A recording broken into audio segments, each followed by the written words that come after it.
வணக்கம் ஃப்ரெண்ட்ஸ், எல்லோரும் எப்படி இருக்கீங்க? மதிய வணக்கம். என்ன சமையல் உங்கள் வீட்டிலலாம்? எங்கள் வீட்டில் சமையல் இனிமேல் தான். சக்கரவள்ளி கிழங்கு வாங்கிட்டு வந்தேன்.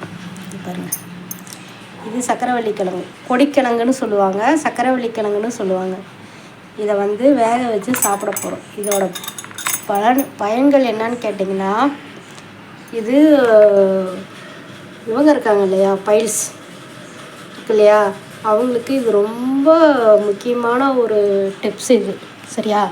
எங்கே கிடைச்சாலும் விட்டுறாதீங்க. இந்த சக்கரவள்ளி கிழங்கை வாங்கிட்டு நல்லா வேக வச்சு, கொலைய வேக வச்சு, இது கூட விளக்கெண்ணெய், சரியா, விளக்கெண்ணெய் மிக்ஸ் பண்ணி சாப்பிட்டிங்கன்னா உங்களுக்கு மலச்சிக்கல் பிரச்சனை தீர்ந்துடும். ரெண்டாவது அந்த பைல்ஸ் இருக்குது பார்த்தியா, அந்த புண்ணு சரியாயிடும் நாள்பட.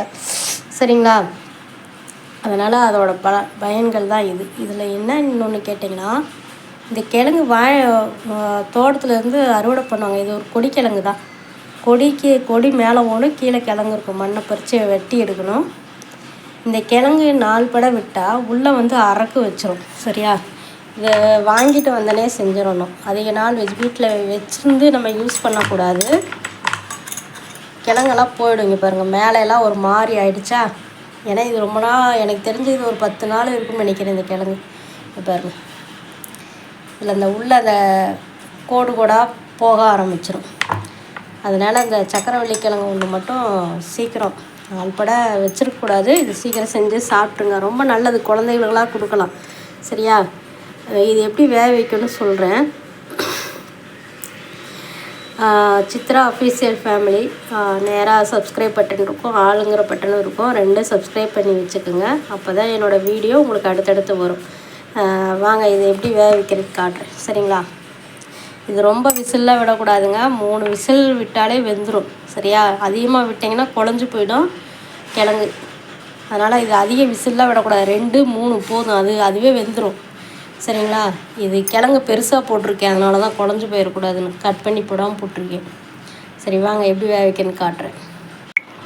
இது டவுன் சைடெலாம் இருக்கிறவங்களுக்கு இந்த கிழங்கை பற்றி எதுவும் தெரியாது. கிராமத்தில் இருக்கிறவங்களுக்கு எல்லாத்துக்குமே இந்த கிழங்கை பற்றி நல்லாவே தெரியும். சரியா? டவுனில் இருக்கவங்க இது ஏதோ ஒரு கிழங்குன்னு நினச்சிட்டு போயிடுவாங்க. ஆனால் இதில் அவ்வளோ சத்து இருக்குது. கண்டிப்பாக எங்கே கிடைச்சாலும் வாங்கி சாப்பிடுங்க. சக்கரவள்ளி கிழங்கு, கொடிக்கிழங்கு அப்படின்னு சொல்லுவாங்க. இப்படி கிழங்கு மூடுற அளவுக்கு தண்ணி ஊற்றிக்கணும். கண்டிப்பாக உப்பு போடணும். 1 ஸ்பூன் உப்பு போடுறேன் நான். போட்டு குக்கரை மூடி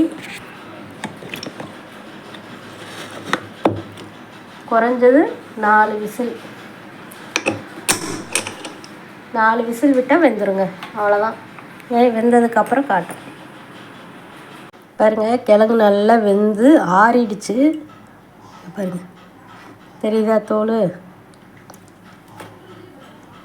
ரொம்ப நம்ம கரெக்டாக 3 விசில் தான், அதிகமாக விடலை. ஏன்னா அதிகமாக விட்டால் இங்கே பாருங்கள், தோல் வர்ற அளவுக்கு இருந்தால் போதும். கிழங்கு கொசன்னு போயிடுச்சுன்னா சாப்பிட நல்லா இருக்காது. அதுக்காக தான்.